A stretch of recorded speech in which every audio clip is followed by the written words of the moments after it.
Boa noite a todos. Gostaria de agradecer a presença do Dr. Alexandre Bastos Lima aqui com a gente. Gostaria de dizer que quem tiver algum tipo de pergunta, por favor, vocês coloquem no chat, que de acordo com a disponibilidade, né, a gente vai fazer essas perguntas ao doutor Alexandre. Doutor Alexandre, posso começar? Fique à vontade, pode sim. Tá certo. Eu gostaria, assim, que o senhor falasse um pouco da sua formação, né? Como é que foi a sua formação assim, na área da psiquiatria? Perfeito, mas assim, vamos lá. Eu sou cearense, né? Como acho que a boa parte das pessoas estão aqui com a gente. Me formei em medicina pelo UFC, me formei no ano de 2003, né? 2 anos depois, eu fui morar em São Paulo. Em 2006, eu ingressei na USP, né? No Instituto de Psiquiatria da Universidade de São Paulo, que é o Hospital das Clínicas, lá em Pinheiros, onde eu fiz a minha residência de psiquiatria. Na época eram 2 anos, né? Hoje já são 3.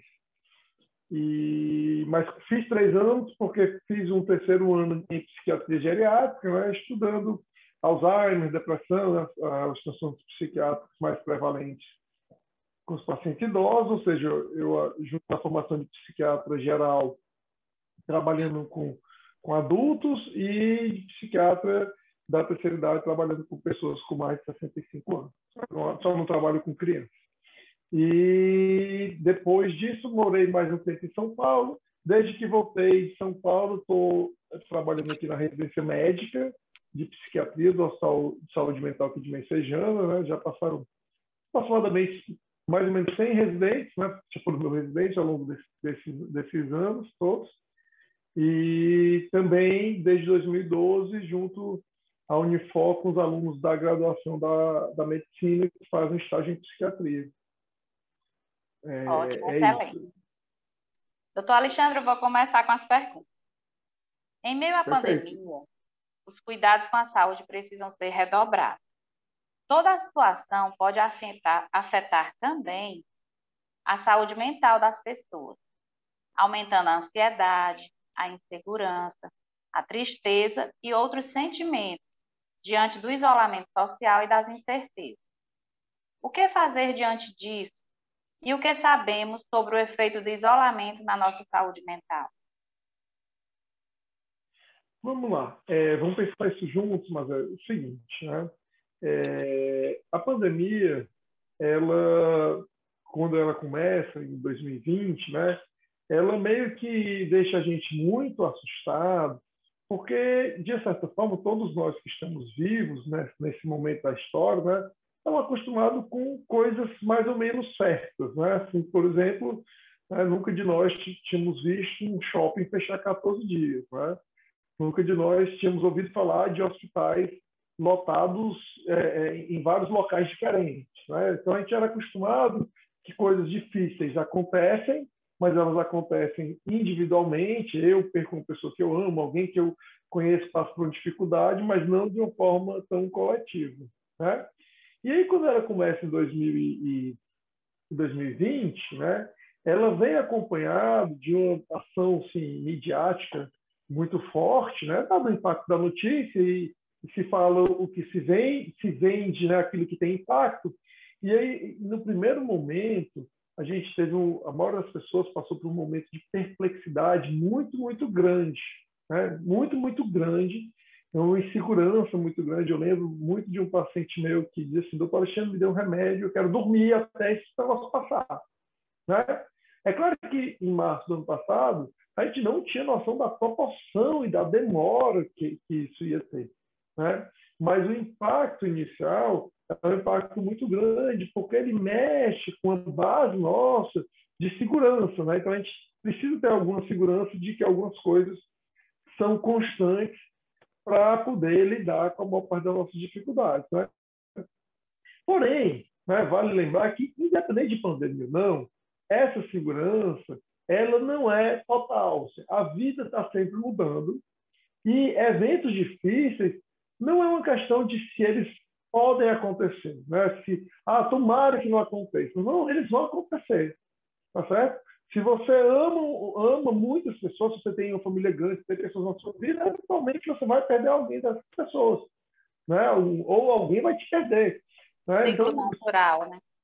Então, é natural que a gente passe por mudanças. Né? Então, a pandemia, na verdade, ela mostra para a gente o quanto que essa mudança e esse momento difícil ele é meio inevitável, porque ele fica dizendo para a gente assim, sei lá, amanhã talvez seja você, amanhã talvez seja alguém da sua família. Né? Mas, de novo, É isso como é se um fosse uma fato. coisa se aproximando, né, da gente. Isso, isso. E aí o que muda é só a ciência disso, entendeu? É a ciência. A diferença de uma pessoa, por exemplo, que tem um diagnóstico de câncer e faz um tratamento, e de uma pessoa jovem que não tem doença nenhuma. Todos os dois vão morrer. Mas saber disso muda muito. E isso causou, naquele primeiro momento, e causa até hoje, um impacto muito grande. Né? E aí a grande questão é, se a gente vai enfrentar esse tipo de eventos, que tipo de preparação a gente tem que ter para que a gente consiga lidar ativamente com isso? Alô? Oi? Pode Oi, falar. está me ouvindo direitinho? Estou ouvindo. Bom, perfeito. Então, assim, esse foi o primeiro impacto. Né? Segundo, uma coisa que é muito interessante, sabe, mas e que vem de fora é o seguinte: a gente não pensa no nosso dia a dia nisso, mas a nossa rotina ela é toda pré-estabelecida a partir dos nossos compromissos, certo? Então, por exemplo, ninguém precisa estar decidindo que horas vai acordar no dia normal, porque você tem um horário para sair de casa, um horário para trabalhar, você não precisa decidir que horas vai trabalhar, você não precisa decidir o que, é que vai se vestir, mais ou menos a gente veste da mesma forma, dependendo do nosso trabalho, se for uma farda, se for um médico é um jaleco, então tudo isso é pré-configurado, e foi pré-configurado ao longo do tempo. E, fala. Não, não, é porque eu tenho mania de falar. Não, Não, tranquilo. e houve uma mudança, assim, uma virada, vamos dizer assim, Isso, nessa exato. rotina, né? Na verdade, na minha leitura, nós perdemos tudo aquilo que nos dava as pistas da rotina, tá entendendo? Então, assim, de repente a nossa mente fez uma confusão, principalmente ali no começo, ninguém sabia se a gente estava de férias, o que estava acontecendo. Por quê? Porque o trabalho, quando ele passou para online, as pessoas passou para online, ele passou a não exigir mais nenhuma estrutura, podia fazer na hora que quisesse. E acredite, uma das coisas que eu vi demais foi pessoas que faziam na hora que queriam, ou seja, deixavam para outro dia e não conseguiam produzir. Então a gente perdeu. Então a pandemia deixou a gente com a cara de que alguma coisa ruim podia acontecer. É uma realidade, mas é uma realidade que a gente tem costume de esquecer e até faz todo sentido que a gente esqueça. A gente não pode passar a vida toda pensando nisso, mas a pandemia obriga a gente a pensar nisso. E junto disso, ela tira a nossa rotina, tira os elementos que nos prendem no dia a dia e, mais ainda, ela tira a nossa possibilidade de nos juntarmos, né, daquilo que a gente chama de isolamento social, que eu prefiro a palavra distanciamento, mas eu vou te explicar por que já já. Tá certo. Doutor Alexandre, a piora do estado de saúde mental das pessoas em época de quarentena, ela é real. Há pessoas que relatam ao longo da pandemia emoções do tipo montanha-russa. Uns dias você está mais otimista, no outro dia você está bem pessimista. Como lidar com essas oscilações? Pronto. Então, vamos lá. Né?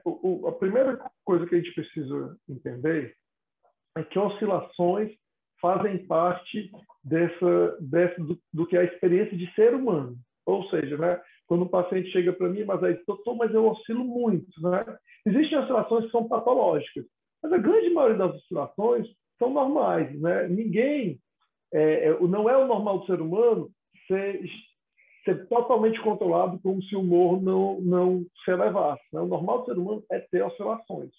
Tá? Entendendo isso, é claro que essas oscilações elas são mais frequentes, são mais desagradáveis quando a gente está vivendo momentos difíceis. Né? E aí a pandemia, ela, por nos tirar do nosso dia a dia, por nos deixar frente a frente com a possibilidade de uma perda, né, ou de um adoecimento, você vê realmente uma montanha-russa, acho que como você explicou muito bem, de sentimentos, porque em um determinado momento eu estou alegre pela possibilidade de, num dia de semana, 11 horas da manhã, eu estar abraçado com a minha filha. Né? Num outro determinado momento, eu estou desesperado. Por quê? Porque o que hoje é um número na televisão, amanhã pode ser eu dentro do hospital. Certo? Então, em algum momento, eu tenho que lidar com o fato de que eu estou com muita saudade da minha mãe, a quem eu não vejo há 3 meses, há 4 meses. Né? E eu não sei se realmente ficassem... Eu protejo ela se eu não for lá do coronavírus, né, da pandemia, mas ao mesmo tempo eu sei que ela é uma pessoa que precisa da minha presença, né? E dependendo da idade, cada pessoa tem uma idade diferente, né? A gente sabe o prejuízo desse distanciamento para os idosos. Então, assim, é muito natural essa montanha-russa. Primeira coisa que a gente precisa ver, mas é o seguinte, essa montanha-russa está dentro do esperado, tá? Então, é o que eu faço primeiro no consultório, é assim, separação de se eu estou lidando com uma pessoa que está oscilando dentro de uma oscilação normal e esperada, porque não é fácil para dentro da pandemia, ou se eu estou lidando, por exemplo, com uma pessoa que está deprimida, sabe? E aí, alguns sinaizinhos vão nos ajudar a ter essa compreensão. Por exemplo, oscilações muito longas, 14 dias, que é o período que a gente usa muito, 14 dias com tristeza extrema, sem ânimo para nada, sem concentração, sem nada lhe alegrar, já não parece mais uma oscilação de quem está passando por uma dificuldade, vai parecer mais uma depressão. Tá? No outro extremo, eu oscilei agora de manhã. Agora de manhã não estava legal, estava triste, não via graça em nada. Hoje à tarde eu já estou bem. É uma oscilação muito mais aceitável, né, do que acontece dentro de um momento de maior estresse. Então, eu acho que a primeira coisa é você separar essas duas coisas, porque elas são muito diferentes do ponto de vista do que fazer. Uma coisa é estou deprimido, e é um fato de que muitas pessoas deprimiram durante a pandemia. Mas outra coisa é o fato de que estou triste, estou com dificuldade de lidar com a pandemia. Muito mais pessoas não deprimiram, muito mais pessoas tiveram dificuldade de achar ferramentas para lidar com a pandemia. Porque quando a gente está passando por um estresse, certo? Você tem que ter ferramentas para lidar com isso. Né? Só para dar um exemplo para quem está assistindo a gente, mas as pessoas na pandemia foi muito comum pessoas ganharem peso. Né? Conversando por aí, quase todo mundo. Muitas pessoas, eu ia dizer quase todo mundo, mas muitas pessoas dizem, poxa, eu ganhei bastante peso na pandemia, eu ganhei peso na pandemia. Isso dá por quê? Porque comer é uma forma de lidar com a angústia. Se a pessoa ganhou 2, 3 quilos e comer ajudou a lidar com a pandemia, né, com esses momentos, a gente fala pandemia, a gente às vezes esses momentos mais difíceis de distanciamento social, tranquilo, não é nada demais, 2, 3 quilos você perde. Mas se a pessoa só tinha a comida como ferramenta para lidar com esse estresse, então ela não ganhou 2, 3, ela ganhou 10. E aí é um problema. Mesma coisa o álcool. Né? Se você bebe para ter um momento ali de interação, de relaxamento, tudo bem. Mas se você bebia para lidar com a pandemia todo dia, isso vira um problema grande. Então, para essas pessoas que não estão deprimidas, a próxima pergunta que se faz é como é que você lida, quais são as suas ferramentas, o que é que você tem para lidar com essa, né, pandemia. E aí o que a gente vai descobrir é que tem pessoas que já têm um treino legal, assim, que são instintivamente preparadas para momentos difíceis, porque tem muitos gostos, tem muitos hobbies, consegue utilizar várias ferramentas de forma diferente, e tem outras pessoas que não, que estão ali na beirinha. Quando o momento fica mais difícil, se esgota a quantidade de ferramentas que ela tem para lidar com o estresse, e aí essas pessoas tendem a cair e ficar bastante tristes, né? Mas ainda não deprimidos. E ainda tem os deprimidos, que tem uma questão, além da pandemia em si, uma questão genética, familiar, né? e psicológica do passado, que influi muito. Certo, doutor. Excelente resposta. Agora vamos passar para a próxima, né? Considerando o ensino remoto, especialmente voltado para as crianças, né? Essa pergunta. Como lidar com as frustrações geradas pelo distanciamento social? Olha, eu vou te dizer uma coisa. Essa é uma pergunta muito interessante, porque ensino à distância é aquele negócio que aparentemente é super legal, Eu estou falando de adultos, já é em criança, mas que quase nunca dá certo, né? Porque o ensino à distância ele veio com a proposta de estude, assista a aula na hora que quiser, estude na hora que quiser, faça a prova na hora que quiser, na sua casa, não tenha problema de transporte e consiga o seu diploma. Né? É bastante cômodo. O problema é que o ser humano ele funciona na base da rotina e na base do social. Então, quando você vai para uma faculdade, eu vou fazer propaganda aqui, você vai para a Unifor, tá certo? Você vai para a Unifor com toda a chatice do trânsito. Lá, viu, trânsito. doutor? Eu me formei lá. Bacana, eu tenho maior orgulho da instituição onde eu trabalho. Mas quando você vai para a Unifor, por exemplo, então, com toda a chatice do trânsito, chatice do estacionamento, você está com pessoas e essas pessoas estão lá com o mesmo objetivo, você tem que estar lá em determinado horário, você não pode ficar, daqui a pouco, daqui a pouco, daqui a pouco. Então, assim, é uma coisa, o ensino à distância, que promete uma comodidade, entrega uma comodidade que não é compatível, na maioria das vezes, com a forma como o ser humano funciona. É claro que você fazer um curso, a internet é muito boa para isso, mas você fazer uma formação, imagina uma vez, você que estudou na Unifor, você imagina o que é você terminar a faculdade de Direito e quase sem conhecer nenhum colega advogado, porque você estudou na frente do computador o tempo todo, né? Conhecendo muitas poucas situações do mundo real e tendo tido muita aula de muito vídeo. E as relações sociais pós-faculdade, né? Exatamente. Então, assim, esse sistema ele é pouco propenso a funcionar. Claro, eu estou inventando cursos curtos, né? E nisso eu acho a internet maravilhosa, né? Ela tem a capacidade de, sei lá, quero aprender a fazer bolo. E aí apareceu um chefe da Inglaterra, da Itália, de não sei onde, ensinar a fazer um bolo. Então, nisso aí eu acho que foi até uma forma de lidar com a pandemia muito legal, pessoas aprendendo, fazendo cursos e tudo mais. Mas para curso principal, e aí já entrando na questão das crianças, é muito complicado. Por quê? Porque se nós adultos precisamos dessa interação, as crianças precisam dessa interação 10 vezes mais. Tá? Se nós adultos precisamos estar com nossos pares, ou seja, outros adultos, pessoas que têm mesmos interesses, as crianças precisam muito, muito mais.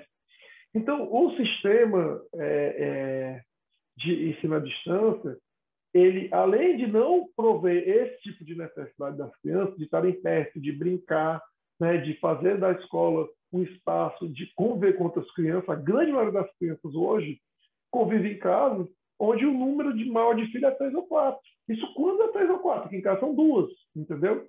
2 com 5 anos de diferença. Então, cada uma tem muita necessidade de estar com amiguinhas da mesma idade. Tá? Então, esse sistema não funciona. Tendo dito isso, não tinha outro jeito. Né? A gente não podia expor nossas crianças, principalmente quando a gente não sabia do nível de gravidade. Né? E aí a pergunta é, como lidar com a frustração? É assim, a primeira coisa é entendendo que é um sistema que é o menos ruim. Tá? Digamos assim, menos ruim do que o sistema online, o que é pior do que o sistema online, é não ter nada. Então, é do jeito dos colégios entregarem algum tipo de conteúdo. Mas a ideia é que você tem que reconhecer que é um sistema pouco adaptável, tentar ajudar seu filho a poder lidar com esse sistema, mas ser bastante maleável. Assim, entendeu? Assim, tem dias que não dá, tem dias que não adianta insistir, tem momentos que você tem que ter essa noção, porque você não está deixando de entregar para o seu filho uma educação maravilhosa se ele perder uma aula ou não. Então, acho que exige muita flexibilidade da gente. E aí, de novo, eu vi sofrendo, as pessoas que mais sofreram com esse tipo de sistema, é claro, quem não tem ajuda, né? Mas também é muitas pessoas que não têm flexibilidade, tá? E que não conseguem ver outras formas de fazer a mesma coisa de forma adequada. Vamos estar com o filho, não vamos ficar nessa aula hoje, mas vamos ver se a gente estuda esse conteúdo junto, né? E aí eu acho que um dos grandes problemas que os pais enfrentaram foi que eles já estavam sem conseguir lidar nem com resolver a parte deles, que foi o teletrabalho. Por quê? Porque, de repente, tudo mudou, né? Não foi nada disso, foi uma transição programada. Então, você tem pais estressadíssimos, tentando resolver a sua vida, e ainda com o peso das crianças, quando o colégio para a maioria dos pais, um momento onde ele pode ser viver o mundo adulto, né? Então, eu não tenho muita ideia de como lidar com essa situação, a não ser pedindo flexibilidade e pedindo para o colégio voltarem e confessando que no dia que abriu a escola, a minha estava lá de volta. Porque o sistema não funciona.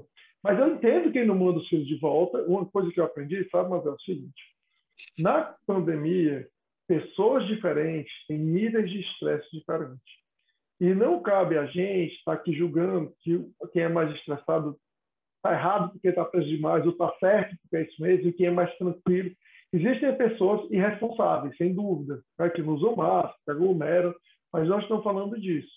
Né, que a gente aprende é que cada pessoa julga o risco, o custo-benefício de cada uma das suas ações de uma forma bem diferente, entendeu? E aí a gente tem que respeitar muito, e de vez em quando dá problema com alguns casais, né? Porque se esse desnível relativamente alto um é muito preocupado, o outro é muito tranquilo, ou vice-versa, isso dá algum problema, a gente precisa respeitar como cada um lida com essa situação, entendeu? Para poder que cada pessoa, que haja consenso. Mas, aqui no nosso caso aqui de casa, foi assim, volta, assim que puder. E melhorou muito a nossa vida e estou muito feliz que as pessoas estão sendo vacinadas. Verdade. Doutor, vamos mais uma, né? Vamos lá. Olhando para a população economicamente vulnerável, que não tem recursos básicos, mínimos, né? Para a sua sobrevivência, e se preocupa com a falta de alimentos e de insumos básicos. Quais as estratégias de saúde mental podem ser utilizadas? Mas, essa é uma pergunta delicada. Porque gente precisa muito de gente. Gente precisa muito de algumas coisas que são independentes da questão financeira. São muito mais culturais. E a gente precisa de muitas coisas que são muito dependentes da questão financeira. Tá? Em situações normais, não é difícil nesse Brasil, nesse nosso país, a gente ter, por exemplo, uma classe média mais encastelada, muito mais isolada, e pessoas num nível bem mais humilde de vida, com muito mais gente na vida delas, entendeu? Então, é muito difícil a gente julgar pela questão financeira a questão do bem-estar mental. Uma prova disso é que a prevalência de depressão, por exemplo, ela é a mesma em países desenvolvidos e em desenvolvimento. Tá? Pega um país pobre lá da África, ele tem a mesma porcentagem de depressão ao longo, por exemplo, de um ano do que os Estados Unidos ou do que o Brasil, que é perto de 6%. Tá? Então, assim, a primeira coisa que a gente tem que entender é isso. Assim, a gente tem muito essa ideia na nossa cabeça que pessoas vão ficar mais pobres, elas têm uma saúde mental necessariamente pior.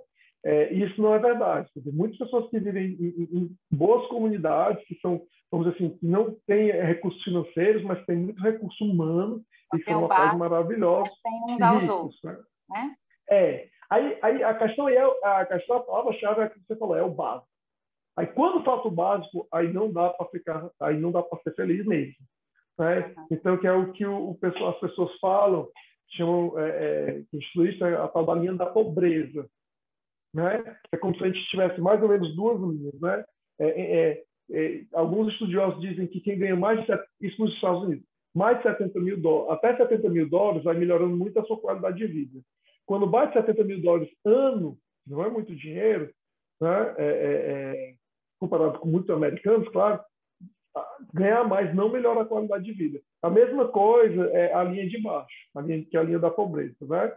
Até chegar na linha da pobreza, aqui, você consegue ver relativamente bem, mesmo não tendo acesso a coisas que outros têm. Quando baixa, aí cai drasticamente a sua qualidade de vida, porque você não tem acesso a saneamento básico, você não tem acesso a coisas mínimas para poder sobreviver.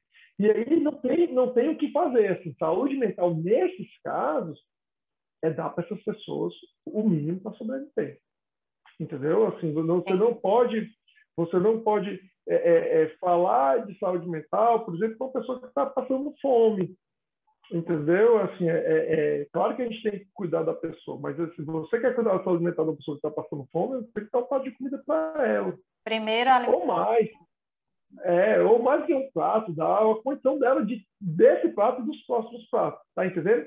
Então, se o nível for muito baixo de pobreza, tem que ser dado. Uma das coisas que a gente fica muito triste com a condução da pandemia no nosso país é que foi tomado, na minha opinião, claro, muito pouco cuidado das pessoas que têm menos.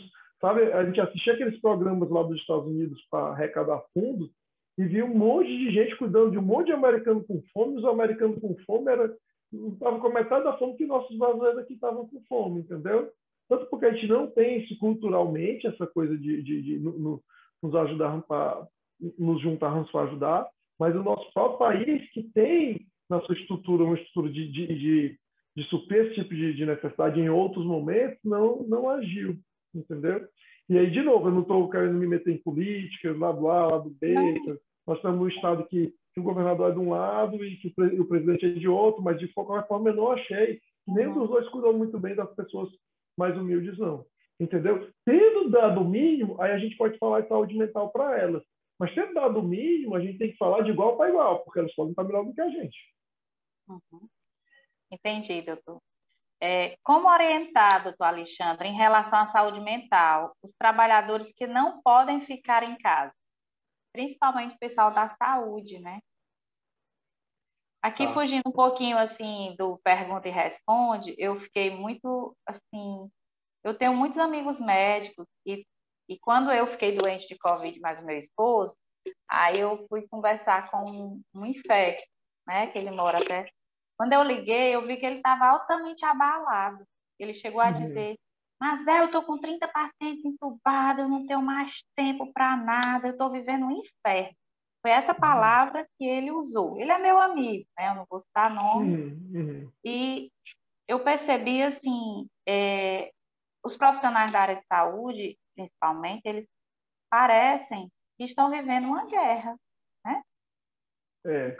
Um clima, assim, há mais de um ano, alguns estão até se afastando, né, doutor? Assim, por falando assim de uma forma bem, vamos assim dizer, do que eu vi naquele profissional, que é uma pessoa maravilhosa, super equilibrado, mas eu vi naquele momento que ele estava muito cansado dessa situação. Mas eu vou separar duas coisas que você falou, né? Vamos dizer assim, uma coisa é o profissional que teve que continuar saindo de casa, né? Por uma razão ou outra. Do ponto de vista da saúde mental, esse profissional ele não estava num risco maior do que os outros, né? Assim, imagina um motorista de ônibus, né? E a gente sabe que o motorista de ônibus foi uma das situações que mais morreram pessoas. Então, não resta dúvida que do ponto de vista físico, eles estavam em muito mais risco, tá? Ou pessoas, por exemplo, que trabalhavam no supermercado. Mas do ponto de vista de saúde mental, você ter o espaço para manter a sua rotina, continuar saindo de casa, continuar vendo gente, continuar vendo que o mundo roda, mesmo quando a Globo News está dizendo que está todo mundo morrendo, assim, na Itália, lembra lá do comecinho, aqueles números que assustavam a gente da Itália? Que, carros passando, cheio de caixões, aquilo ali assustou. Exatamente.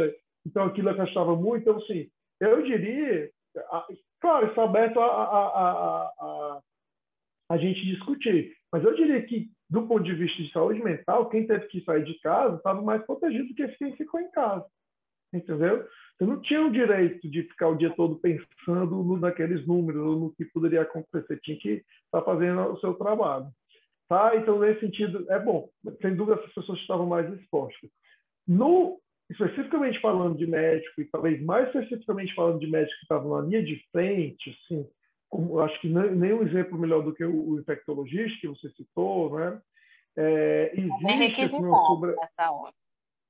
porque existe um sobrecarga muito grande, sabe? Mas porque chega um momento que é o seguinte, né? Você tem uma determinada profissão, né? Vamos dizer assim, eu sou um programador de site, né? E, poxa, eu estou super requisitado. Uma pessoa me pede um site para fazer um site, não tenho condição de fazer o site.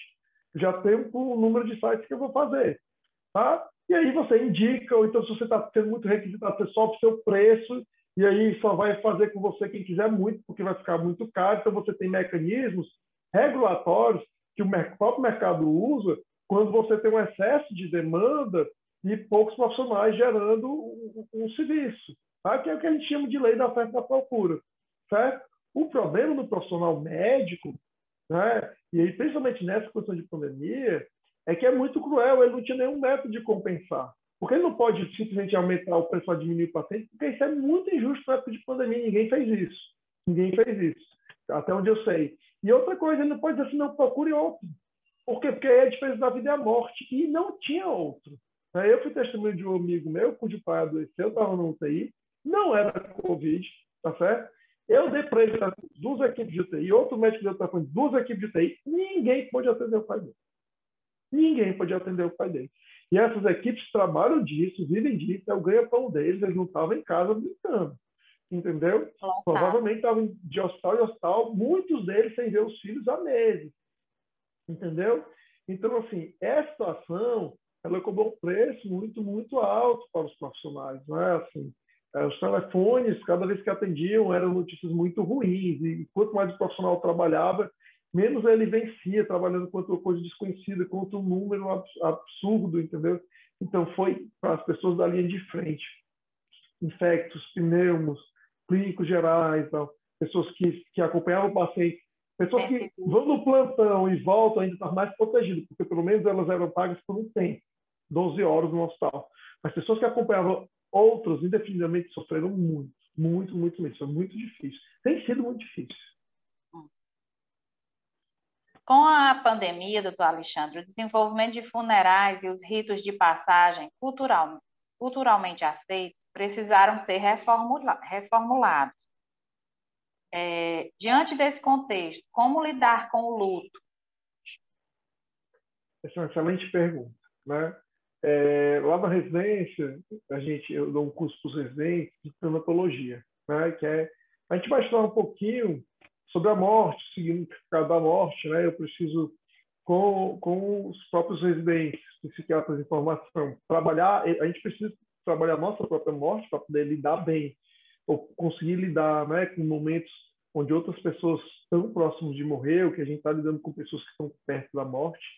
Né? E uma das coisas que é muito claro, que a gente destaca muito nesse curso, é que não existe sociedade conhecida hoje que não tenha rituais intensos de passagem. Certo? Quase todos os rituais têm choro. Por exemplo, tem um estudo da década de 60, de um sociólogo, onde de 78 tribos estudadas, 78 comunidades estudadas, só uma no mundo inteiro não tinha o choro dentro dos rituais dela, né? Mas era uma comunidade que era muito tinha uma influência budista muito grande, que acreditava que as crianças iam direto para o céu. Então, assim, eles tinham essa peculiaridade, mas praticamente toda a sociedade conhecida, pessoas se juntam, pessoas choram. Né? Em várias sociedades, pessoas são enterradas duas vezes. Não sei se você sabia disso, né? Eles chamam de enterro molhado e enterro seco. Eles enterram a pessoa, né? E depois, como fazem a exumação, né? Que geralmente é um ano depois ou dois, às vezes até mais, fazem um novo enterro, porque aqui a gente exuma e simplesmente deixa lá, né? Porque esse é o primeiro enterro é o enterro do desespero, o enterro da lágrima, o enterro que você não está ali emocionalmente naquela saudade assim, muito dolorida. E o segundo enterro é o enterro daquela saudade que já se transformou na alegria do que foi, né? Não mais no peso do que não foi, que era o primeiro enterro. Então, existe todo um conjunto elaborado de rituais, né, que em parte se perderam aqui na vida moderna, mas que em parte ainda existem muito fortes, né, que simplesmente a pandemia tirou da gente. Se você pensar, está morrendo, aí primeiro tem a visitação. A primeira parte do ritual é antes da pessoa morrer, para todo mundo visitar. Né? Meu sogro morreu em 2017, começou todos os rituais na UTI. Um monte de gente na sala de espera da UTI, várias conversas, todo mundo lembrando de histórias dele, alguns engraçados, a gente ria, a gente chorava. Começou lá. A visitação é o primeiro dos rituais. Né? Aí, segundo, o funeral. Né? Também não tem. Depois a procissão, né? Se perder um pouquinho, mas é muito importante, tá bom? Depois o enterro propriamente dito, com todo mundo, né? E depois ainda, em muitos cantos, você ainda vai para casa da família de quem faleceu, né? Nos Estados Unidos tem aquela tradição que eu acho super legal, que é de levar comida, né? Eles levam comida para ninguém ter que se preocupar de cozinhar, mas em geral eles têm até que jogar comida fora, muita comida que eles levam, tá? E isso tudo foi perdido, né? Isso tudo atrapalha muito a nossa característica, a nossa capacidade de lidar com o luto. Por quê? Porque o luto ele é um processo, né? Ele é um processo vamos chamar assim, de uma desambiguação do sistema nervoso central, falando isso bem técnico, mas quer dizer o quê? Quer dizer assim que, para mim, uma pessoa que era uma constante na minha vida, simplesmente eu não consigo aceitar que ela não está mais presente. Eu não posso fazer isso de uma hora para outra. Existe todo um processo psicológico para eu lidar com essa mudança que é brutal na minha vida. E o abraço das pessoas, a presença das pessoas, o reconhecimento das pessoas, né, no luto, ele é muito importante. Você vê aqui, por exemplo, os judeus, só para dar um exemplo, eles têm como se fossem vários ciclos concêntricos de tempo. Por exemplo, durante a primeira semana, eles não saem praticamente nem de casa. Né? Durante o primeiro mês, eles só convivem com a família. Né? Isso judeu ortodoxo, judeu mais clássico. Né? E só depois ele vai aumentando o espectro dele de vida normal, porque esse é o tempo que ele vai levando para fazer essa passagem. Um outro exemplo, até um dia desse aqui no Brasil, mulheres, quando perdiam o marido, passavam um ano vestindo preto, entendeu? Então, todos esses rituais, dependendo do grupo, dependendo do seu comportamento, são muito, muito importantes. A perda deles, ela é inestimável. Não sei te dizer a nível de estudo qual é o preço que ela tem. Eu sei que é enorme, sei que é muito difícil, né? Mas a gente precisa desses rituais. O ser humano, o mais racional que ele seja, ele sempre na história precisou de rituais para lidar com mudanças muito drásticas. Né? E o luto é a mudança mais drástica de todas. Né? Eu diria, inclusive, que o luto das pessoas indianas é uma mudança muito mais drástica do que o nosso próprio luto. Porque o nosso próprio luto a gente não está lá para ver. Né? Se você é cristão, você acredita que você está no céu, se você é espírito, você reencarnou, mas você não vai ver o seu luto. Na luta das pessoas, você está lá. E é duro. E quanto mais abraço, quanto mais ritual, melhor. E a pandemia tirou isso tudo da gente. Né? O que eu posso te dizer assim, dentro do possível, o que pudesse ser reconstruído, né? Como eu vi missas de sétimo dia online e funerais online, eu acho que deve ser. Mas não chega nem perto de substituir essa nossa necessidade. Certo. Quais sugestões, doutor Alexandre, prioritárias de fácil aplicação o senhor recomenda para os que estão em casa e já se sentem solitários e desmotivados? Difícil dar sugestão aqui no atacado, né? Porque eu gosto sempre de falar que meu trabalho, né? Estou vendo a Alessiana aqui também com a gente, o nosso trabalho não é, Alessiana, é no varejo, não é no atacado, sabe? E é muito difícil você dar um conselho assim, né? Eu acho que quem está sozinho em casa, né, tem que pensar assim, por que eu estava sozinho em março de 2020? Né? Porque o ser humano não vive só. Né? As pessoas às vezes confundem isso. Né? Quando a gente fala assim, o ser humano, às vezes as pessoas dizem assim, doutor, mas eu não quero mais arranjar um namorado, mulher, ou marido. Não, tudo bem. É possível, e é muito possível, viver muito bem sem um parceiro romântico. E várias pessoas optaram por esse caminho e estão muito bem, obrigado. Mas não ter parceiro romântico não é a mesma coisa que viver só. Entendeu? Se você quer ser feliz chegando em casa sábado depois do trabalho, ligando a Netflix, ficando nela sábado à noite ou domingo o dia todo, você não vai. Não, o ser humano não funciona desse jeito. Então, eu acho que a primeira reflexão é por que eu estava sozinho em março de 2020. Né? E isso é uma coisa que a gente precisa consertar. A gente precisa de gente na nossa vida. Né? Tendo dito isso, e essa necessidade não é menos imperiosa por conta da pandemia. Assim. Por isso que eu gosto muito mais do termo distanciamento do que do termo isolamento. A gente precisa se distanciar questão de saúde pública, mas a gente não pode se isolar. Né? Eu tenho um paciente que exemplifica isso maravilhosamente. Né? Ela, numa consulta online, logo depois da pandemia, eu perguntei para ela se ela estava, como é que ela estava de relacionamento. Ela disse, não, eu gosto de arranjar um namorado pelo período da pandemia. Eu, como é isso? Não, eu arranjei um namorado e tenho certeza que esse namoro vai durar o período da pandemia, porque eu quero que dure. Eu não vou passar por essa pandemia sozinha. Entendeu? Distanciamento, não isolamento.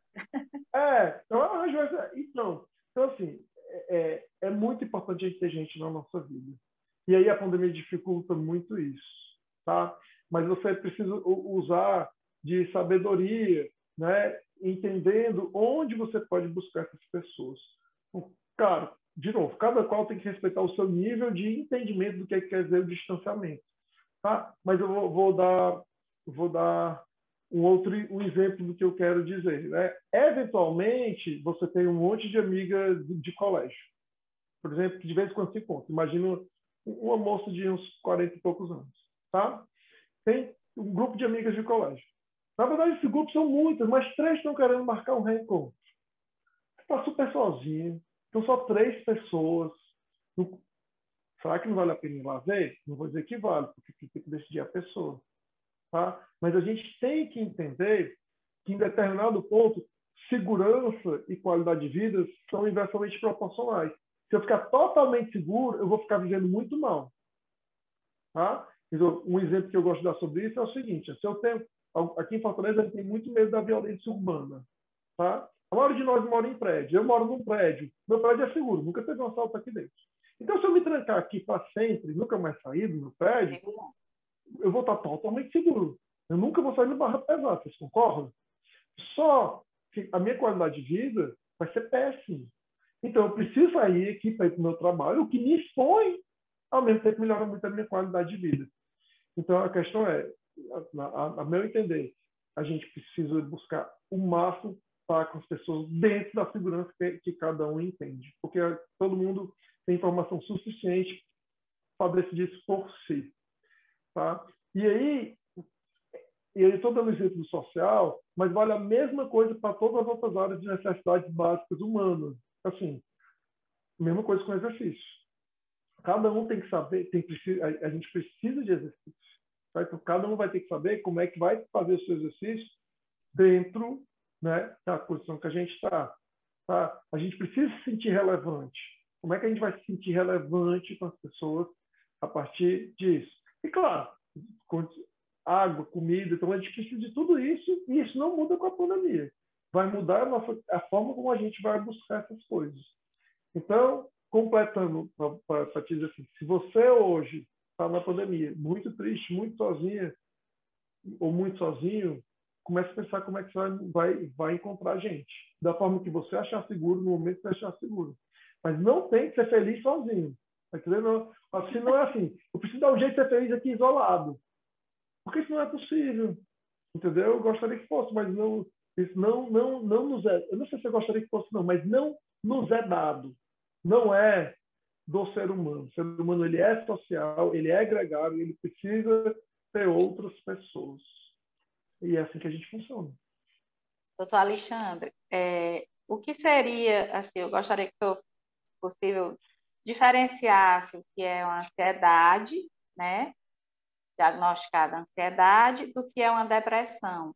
E quais seriam as principais formas de tratamento?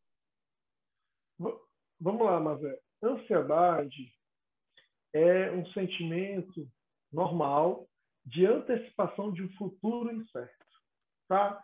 Então, a gente fica preocupado, a gente tem a capacidade de imaginar o futuro, a gente tem a capacidade de imaginar cenários possíveis desse futuro, e quando a gente o faz, a gente tem a capacidade, e a gente sempre usa essa capacidade de imaginar os piores cenários possíveis.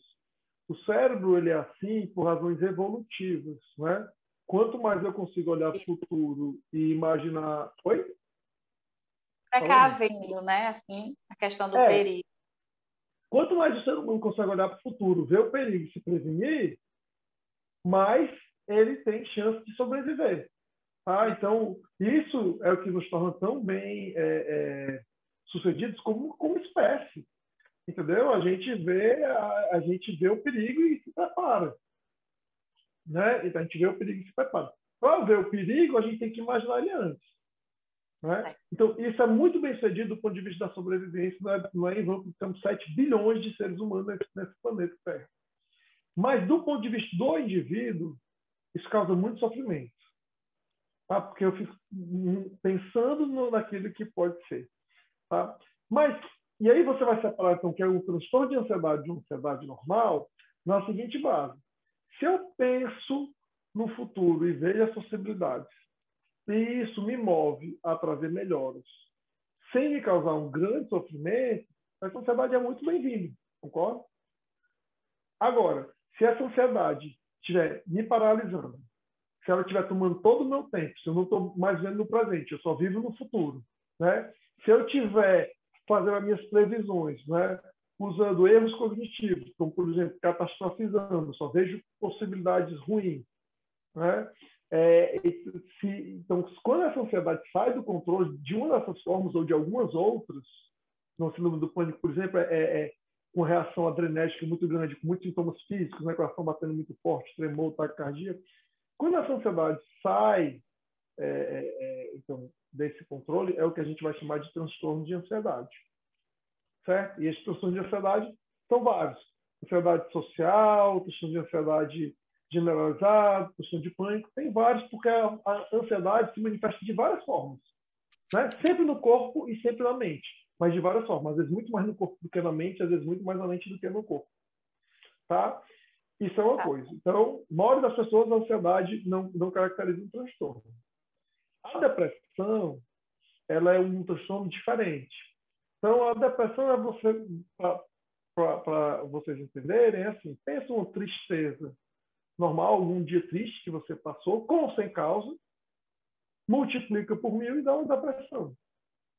Tá? Então, a depressão é um estado de humor no qual você é um estado no qual você tem seu humor entristecido a maior parte do tempo. A gente usa como corte 14 dias, o corte que se convencionou usar desde o DSM-4, né, até o DSM-5, que é o livro que a gente usa, mas a gente usa como 14 dias, são 14 dias, com uma tristeza intensa, a maior parte do tempo. Ou com ausência total de prazer, pode ser que eu nem esteja triste, mas eu não tenho mais a capacidade de ter prazer. Antes eu gostava de sair, de conversar com os amigos, de beber uma cervejinha, e de repente eu perdi nada disso não causa nenhum prazer. Certo? Isso, então você tem que ou tristeza, ou perda de capacidade de prazer, por pelo menos 14 dias, e além de vários outros sintomas. Vai mexer com o apetite, vai mexer com a disposição para fazer as coisas, vai mexer com a capacidade de se concentrar, vai mexer com a capacidade de trabalhar. Junta tudo isso, você tem o que a gente chama de transtorno depressivo, tá certo? Que é diferente da tristeza quantitativamente e qualitativamente, e que dificilmente vai melhorar sem uma intervenção. Tá? Mas quando eu estou falando de intervenção, não estou falando necessariamente medicamento, está bem provado e bem comprovado que, principalmente depressão leve, uma intervenção psicoterapêutica é tão eficaz quanto a medicamentosa. Certo? Então, são bem diferentes esses transtornos, mas a gente tem uma interface muito grande. Muitas pessoas que deprimem têm sintomas de ansiedade importantes. Doutor Alexandre. Eu só te falar do tratamento, rapidinho. O tratamento, em geral, para qualquer transtorno psiquiátrico, ele é uma combinação de medicamentos que são voltados para isso, por exemplo, depressão antidepressivo. Né? Ansiedade também responde bem a antidepressivos, né? Porque cada medicação leva o nome do primeiro uso que ela tem. Então, primeiro descobriram que essa medicação era boa para depressão e chamam de antidepressivo. Mas são as mesmas medicações que você vai usar, por exemplo, para pânico ou para transtorno da ansiedade generalizada. Tá? Então, a combinação do tratamento medicamentoso, do tratamento psicoterapêutico, né? O paciente vai para a terapia e vai lidar com várias coisas, né?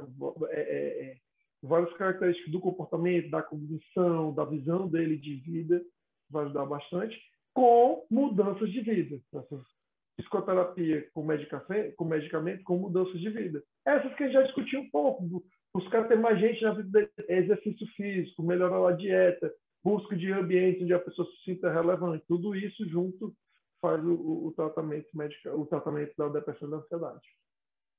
Doutor Alexandre, eu trabalho há muitos anos na área com a saúde, né? As pessoas chegam para mim, aqui no meu escritório, com algumas requisições médicas, e assim, na área da psiquiatria, eu recebo, geralmente vem negado pelos planos de saúde, a gente judicializa para que a pessoa tenha acesso àquele tratamento. Nosso trabalho aqui, resumindo aí, e na área da psiquiatria, me falha a memória, mas chegaram alguns tratamentos inovadores para aqueles casos graves, na maioria de depressão, e que os remédios não tinham um bom, vamos dizer assim, não tinham um bom resultado, né? Eu sei que não é para todos os casos, porque a gente sabe que cada caso é um caso, mas eu achei interessante tocar nesse assunto, de ouvir a sua opinião a respeito. Eu sei que é feito no centro cirúrgico com eletrochoques em algumas áreas do cérebro. O senhor podia dizer como é que se dá esse tipo de tratamento? Tá. Mas é o seguinte, assim, né, contextualizando a sua pergunta. Né? Então, existem bons tratamentos que não estão à disposição do público geral, ou porque são muito caros, né? Ou porque, apesar de ser um custo razoável, aceitável para o convênio, por uma razão ou outra, não cobre. Né? Nisso não entram só tratamentos não medicamentosos, não. Né? Eu tenho, por exemplo, lá no Hospital Mental, a gente entrou na justiça pedindo para o paciente, um paciente com esquizofrenia, uma injeção que o paciente toma uma vez no mês e fica bem da esquizofrenia. Por quê? Porque esse paciente não conseguia tomar o remédio todo dia, ele esquecia, ele não queria, ele ficava achando que o remédio era veneno, entendeu? Então, esse, por exemplo, é um exemplo de um caso que eu constantemente sugiro que a gente vá na defensoria pública. Eu não entendo porque esse tipo de medicação não é liberado no SUS. Mas, por exemplo, esse mesmo medicamento na Unimed já é liberado hoje, porque eles sabem que o custo de uma pessoa ficar internando é muito maior do que o custo deles comparando a medicação de 200, 300 reais. Tá? Então, a gente tem isso em todos os níveis. Tem no nível medicamentoso, às vezes de uma coisa que não deveria ter, às vezes de um medicamento que é de exceção, mas você tem um caso que é grave e é de exceção, então você precisa casar as duas coisas. Hoje, a realidade nossa em termos de tratamento hospitalar para a psiquiatria são muito poucos. Né? Então, a gente tem o ECT, que é a eletroconvulsoterapia, tá? Que não é, de novo, não tem nada, é um tratamento bastante antigo, né? É onde você aplica uma carga elétrica no cérebro, a pessoa tem uma leve convulsão, leve porque a pessoa está sedada, e isso traz uma melhora muito grande em quadros como catatonia e depressão, certo? Infelizmente, na década de 70, 60 e 80, esse tratamento foi usado de forma totalmente errada, assim, sem anestesia, sem o cuidado devido, era usado, às vezes, até para castigar o paciente. E, portanto, quando a psiquiatria foi humanizada, se achava que humanizar a psiquiatria, que é essencial, tem sido, ainda falta muito, a gente precisa melhorar muito nisso, mas na hora que ela foi humanizada, quiseram jogar o tratamento fora, porque ele foi muito mal utilizado. Mas ele é uma arma preciosa quando bem utilizado, entendeu? Então, por uma questão histórica, ele foi rejeitado aqui no Brasil porque ele estava associado a más práticas, mas ele é um bom tratamento quando bem indicado. Então, esse é um dos casos que a gente entra na justiça ou pede para a Unimed rever eventualmente. Eu já vi esse tratamento fazer milagre, assim, já vi ele fazer coisas maravilhosas. Eu escrevo pouco, por quê? Porque a indicação dele é só para pacientes muito Eu graves. não sou da área médica, mas para aquele caso que chegou para mim, aliás, são poucos, né? A pessoa está muito bem. Exato, exato. Se for bem indicado, é um procedimento. E outra, a sequela dele não tem sequela, às vezes menos efeito colateral do que medicação, entendeu?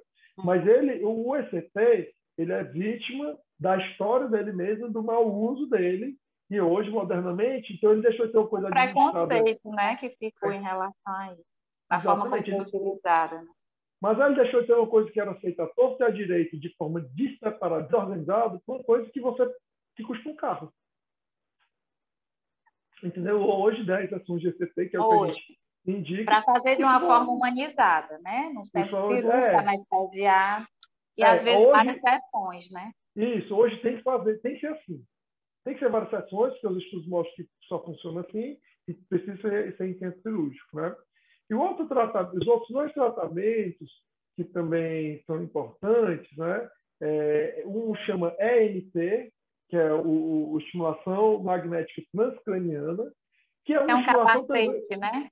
isso, que é uma bobinazinha que você bota aqui no cérebro, né? Que é um tipo de estimulação também, não é com corrente elétrica, né? Mas que através da radiação vai ativar algumas regiões do cérebro e quando você ativa essas regiões do cérebro, você tem melhora de quadros psiquiátricos, né? Já diferente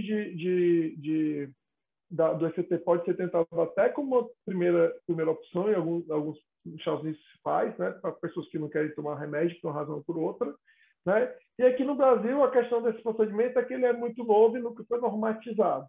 E, portanto, o convênio não paga. Eles E, negam. e a última, a ketamina, né? Foi descoberto recentemente, nos últimos, talvez 10 anos, entre 6 e 10 anos, né? Que o uso de um anestésico antigo e barato, às vezes, reverte a depressão de forma rápida. Todo mundo que trabalha com depressão sabe que depressão é uma coisa que melhora. Assim, em grande maioria dos casos melhora. Todo mundo sabe que não é rápido. Demora, entendeu? Demora pelo menos 15 dias para começar o medicamento a fazer efeito, até demora mais ou menos um mês e meio para ele fazer o máximo do efeito, e às vezes você tem que aumentar a dose, esperar mais tempo, então demora. E aí a ketamina descobriu que em alguns casos ela reverte a depressão muito rápido, assim, de um dia para o outro. Tá? Uma aplicação dela. E aí também é feito agora, se faz em centro cirúrgico, alguns convênios já cobrem, até porque não é caro, né? É um anestésico super antigo, assim, ele é barato, o que sai mais caro equipe médica, mas que de vez em quando a gente tem que pedir, porque a gente não tem mais opção medicamentosa para tratar um paciente muito grave. São basicamente, até minha memória, esses 3 casos que podem chegar até você como advogada para entrar na justiça. Esses 4. Medicamentos mais recentes, ou que o SUS não dá, ECT, o EMT e a ketamina. Doutor Alexandre, eu estou quase encerrando. A gente vai ver se tem condições de eu responder alguma questão aí do chat, né? Eu queria dizer uma coisa para você. Eu fui, né? Uma das minhas experiências de vida, eu fui candidata e eu andei na casa das pessoas e gostei muito disso. A gente conhece a realidade. E aí eu percebi a eleição passada foi no período da pandemia.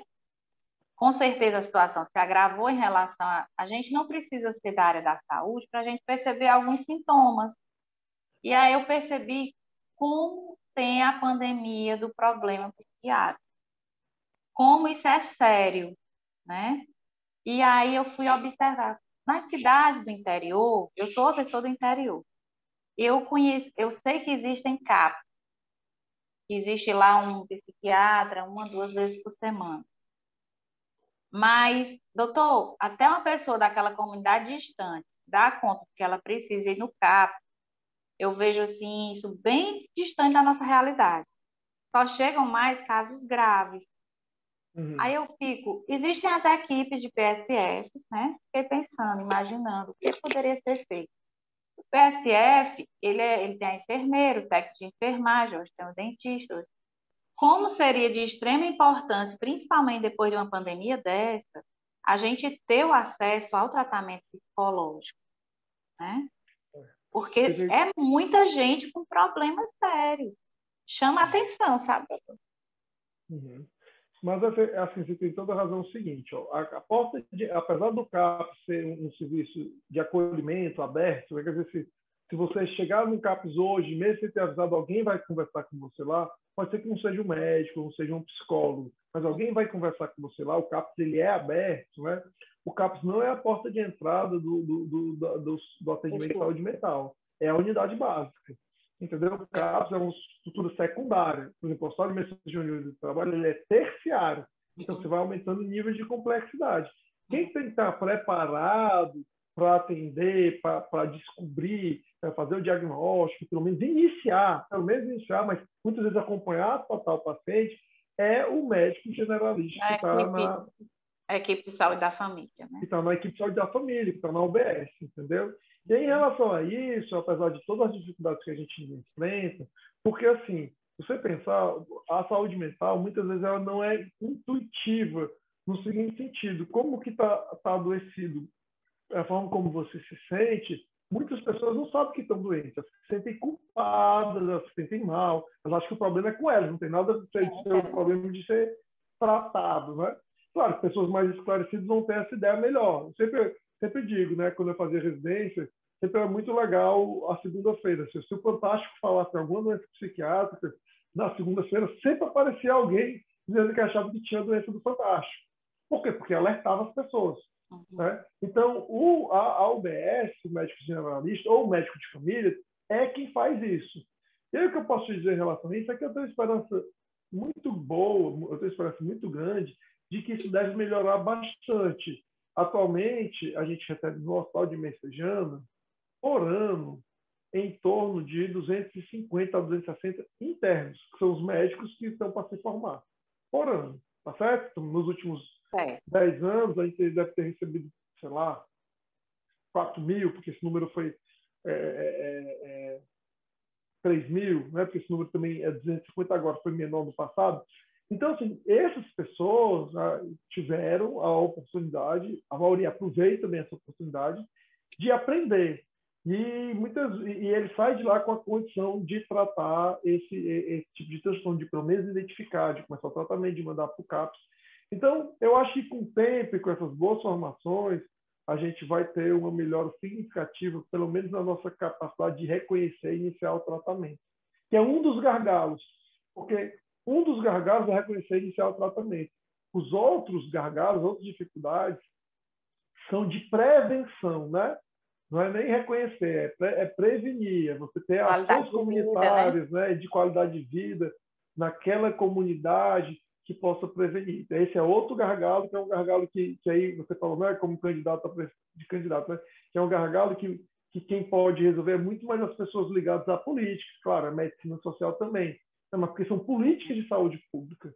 Não é? Mas o gargalo do diagnóstico, eu sou relativamente otimista que é uma coisa que a gente vai resolver com o tempo, porque a formação da minha época, e eu nem já estou tão velho assim.